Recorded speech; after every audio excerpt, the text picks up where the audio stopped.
الحمد لله رب العالمين والعاقبة للمتقين والصلاة والسلام على سيد الأنبياء والمرسلين وعلى آله وأصحابه أجمعين أما بعد۔ معزز سامعین کرام، آج کی اس ویڈیو میں آپ حضرات کے سامنے آیت الکرسی کی فضیلت بیان کروں گا کہ صبح شام آیت الکرسی پڑھنے سے انسان کی کن کن چیزوں سے حفاظت ہوتی ہے اور انسان کو کیا کیا فائدے ہوتے ہیں۔ آیت الکرسی سورۃ البقرہ کی ایک آیت ہے۔ اس میں اللہ رب العزت کی ذات و صفات کا بیان ہے، عقیدہ توحید اور اللہ تعالیٰ کا وسیع علم ہونا، اللہ تعالیٰ کی قدرت، اللہ تعالیٰ کا سننا، اللہ تعالیٰ کا جاننا، اللہ تعالیٰ کا دیکھنا، اللہ تعالیٰ کا واجب الوجود وغیرہ دیگر صفات اس آیت میں ذکر کیے گئے ہیں۔ اس آیت کی تلاوت کو 1/4 قرآن قرار دیا، یعنی جو شخص اس آیت الکرسی کی تلاوت کرے گا گویا کہ اس نے 1/4 قرآن کریم کی تلاوت کی۔ اور جو انسان صبح شام پابندی سے آیت الکرسی پڑھتا رہے گا تو تمام تر برائیوں سے، تمام تر شرور سے اس کی حفاظت ہوگی اور دخول جنت کا سبب اور ذریعہ بنے گا۔ سنن ترمذی میں حضرت ابو ہریرہ رضی اللہ تعالی عنہ سے روایت منقول ہے کہ نبی اکرم صلی اللہ علیہ وسلم نے بیان فرمایا کہ جس شخص نے صبح کے وقت سورہ مؤمن کی آیت غافر الذنب وقابل التوب شدید العقاب ذی الطول لا الہ الا ہو الیہ المصیر تک سورہ مؤمن کی آیتیں اور ان کے ساتھ ایک مرتبہ آیت الکرسی تلاوت کی تو یہ اس شخص کے لیے صبح سے لے کر شام تک حفاظت کا ذریعہ اور سبب بنے گا۔ اور جس شخص نے انہی آیات کو، یعنی سورہ مؤمن کی پہلی چند آیات کو اور آیت الکرسی کو شام کے وقت پڑھا تو یہ آیتیں اس شخص کے لیے حفاظت کا ذریعہ۔ حضرت ابی بن کعب رضی اللہ تعالی عنہ سے روایت منقول ہے کہ نبی اکرم صلی اللہ علیہ وسلم نے ان سے دریافت کیا، ان سے سوال کیا کہ قرآن کریم کی سب سے عظیم آیت کون ہے؟ حضرت ابی بن کعب رضی اللہ تعالیٰ عنہ فرماتے ہیں کہ میں نے کہا کہ اللہ اور اس کے رسول زیادہ بہتر جانتے ہیں کہ کون سی آیت زیادہ بہتر اور افضل ہے۔ حضرت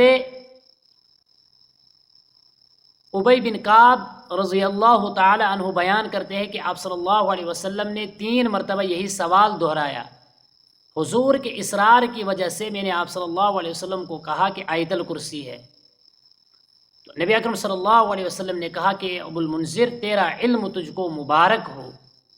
یعنی اس روایت سے اس آیت کی عظمت معلوم ہوتی ہے کہ قرآن کریم،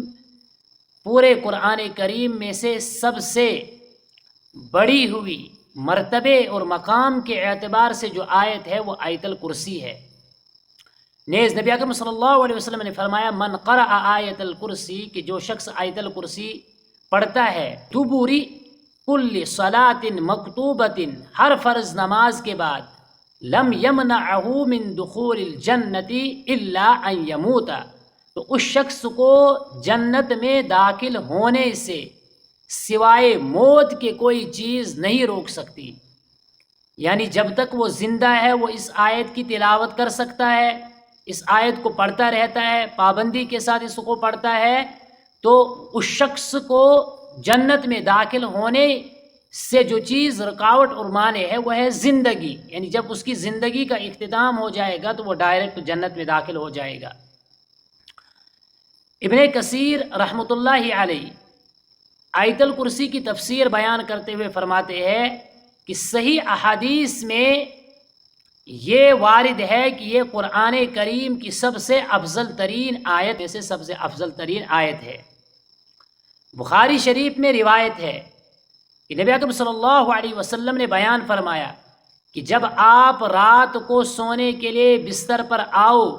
تو بستر پر لیٹنے سے پہلے 1 مرتبہ پوری آیت الکرسی پڑھا کرو۔ اس آیت الکرسی کی برکت سے اللہ رب العزت آپ کی حفاظت کے لیے ایک فرشتے کو مقرر کرے گا، اس کی برکت کی وجہ سے، اس فرشتے کی آپ کو حفاظت کرنے کی وجہ سے آپ کے نزدیک کوئی بھی جن وغیرہ نہیں آ سکتا ہے، کوئی شیطان آپ کے قریب نہیں آ سکتا ہے۔ تو گویا کہ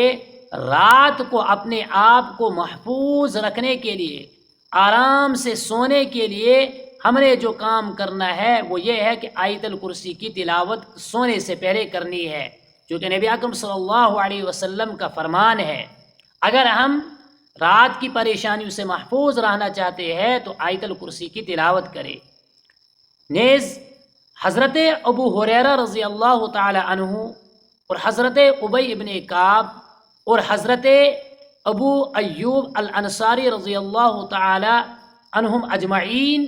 سے ایک روایت مختلف الفاظ سے منقول ہے کہ حضرت ابو ہریرہ بیان کرتے ہیں کہ مدینۃ المنورہ میں صدقے کا مال آیا تھا، اللہ کے نبی صلی اللہ علیہ وسلم نے مجھے اس کی حفاظت اور نگرانی کی ذمہ داری دی، میں اس کی ذمہ داری کرتا رہا۔ پہلی رات میں نے دیکھا کہ کوئی آدمی اس مال میں سے کچھ چرا رہا ہے، میں نے اس کو پکڑا، پکڑنے کے بعد اس سے کہا کہ بھائی آپ ایسا کیوں کر رہے ہو؟ تو اس نے بڑے واسطے دیے کہ اللہ معاف کرتا ہے، اللہ کا رسول معاف کرتا ہے، آپ بھی مجھے معاف کرو، میں بڑا محتاج ہوں، غریب ہوں، مجھے کھانے کے لیے کچھ نہیں ہے، اسے مجھے آج چھوڑ دو، دوبارہ نہیں کروں گا۔ پھر صبح جب ہوئی تو نبی اکرم صلی اللہ علیہ وسلم کی خدمت میں آئے تو آپ صلی اللہ علیہ وسلم نے تبسم کیا اور ان سے عرض کیا کہ رات کو کیا معاملہ ہوا۔ ابو ہریرہ رضی اللہ تعالیٰ نے پورا واقعہ سنایا۔ پھر اگلی رات یہی معاملہ پیش آیا، پھر حضرت ابو ہریرہ نے ان کو چھوڑ دیا۔ پھر تیسری رات یہی واقعہ پیش آیا۔ حضرت ابو ہریرہ رضی اللہ تعالیٰ عنہ بیان کرتے ہیں کہ اس آدمی نے اس وقت کہ جب وہ چیز چرا کر لے گیا، گلے میں سے کچھ اٹھا کر لے جا رہا تھا، میں نے پکڑا تو اس نے اس وقت کہا کہ مجھ سے وعدہ کرو، میں آپ کو شیطان سے محفوظ رہنے کے لیے ایک عمل بتلاؤں گا، مجھ سے وعدہ کرو کہ آپ مجھے اس وقت چھوڑ دو گے، مجھے نہیں پکڑو گے۔ حضرت ابو ہریرہ رضی اللہ تعالیٰ عنہ نے کہا کہ ٹھیک ہے، اگر آپ مجھے یہ بتاؤ گے تو میں آپ کو چھوڑ دوں گا۔ تو انہوں نے کہا، حضرت ابو ہریرہ بیان کرتے ہیں کہ جب یہ وعدہ اس کے ساتھ ہو گیا تو اس نے مجھے کہا کہ اگر آپ شیطان سے محفوظ رہنا چاہتے ہو تو آیت الکرسی پڑھا کرو۔ حضرت ابو ہریرہ نے چونکہ وعدہ کیا تھا اس نے ان کو چھوڑ دیا۔ اب چھوڑنے کے بعد جب صبح نبی اکرم صلی اللہ علیہ وسلم کی خدمت میں آئے تو آپ صلی اللہ علیہ وسلم نے ان سے پوچھا کہ بھائی رات کو کیا ہوا، تو پھر پورا واقعہ سنانے کے بعد کہا کہ میں نے ان سے وعدہ کیا اس چیز پر کہ انہوں نے کہا کہ میں آپ کو ایک ایسی چیز بتلاؤں گا جو آپ کو شیطان سے محفوظ رکھے گی، آپ کی حفاظت کا ذریعہ اور سبب بنے گی۔ اس نے مجھے آیت الکرسی سنائی، میں نے اس کے بدلے اس کو چھوڑ دیا۔ تو نبی اکرم صلی اللہ علیہ وسلم نے کہا کہ کم بخت نے بات تو سچی کہی لیکن خود جھوٹا ہے۔ پھر حضرت ابو ہریرہ سے کہا کہ آپ کو معلوم ہے وہ کون شخص ہے؟ کہا کہ نہیں، مجھے معلوم نہیں ہے۔ پھر نبی اکرم صلی اللہ علیہ وسلم نے بیان کیا کہ وہ شیطان ہے۔ اسی طریقے کی روایت حضرت ابو ایوب انصاری رضی اللہ تعالیٰ عنہ سے منقول ہے۔ وہ فرماتے ہیں کہ میرے والد کے یہاں ایک گلے کی بوری تھی، مجھے اس کا نگران بنایا گیا۔ تو اسی طریقے سے رات میں ایک آدمی آیا،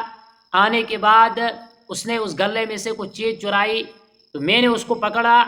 پکڑنے کے بعد اس کا ہاتھ اپنے ہاتھ میں لیا تو دیکھا تو اس کا ہاتھ جو ہے وہ کتے کی طرح ہے، یعنی اس کے ہاتھ پر بال وغیرہ ہے۔ پھر پورا واقعہ آگے بیان کرتے ہیں۔ اسی طریقے کی روایت حضرت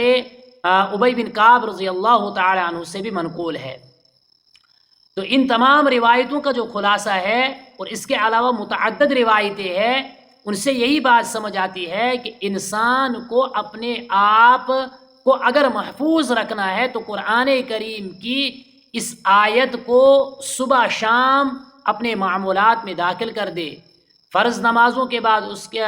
اس تلاوت کو پڑھے، اور صبح اٹھتے وقت، رات کو سونے سے پہلے، دن میں چلتے پھرتے جب بھی موقع ملے تو اس آیت کی وہ قرات کرتا رہے، اس آیت کو پڑھتا رہے، تو یہ اس کو تمام تر پریشانیوں سے حفاظت کا ذریعہ اور سبب بنے گی۔ اللہ رب العزت سے دعا ہے کہ اللہ رب العزت ہمیں اس آیت کو پابندی کے ساتھ پڑھنے کی توفیق عطا فرمائے۔ وآخر دعوانا ان الحمد للہ رب العالمین۔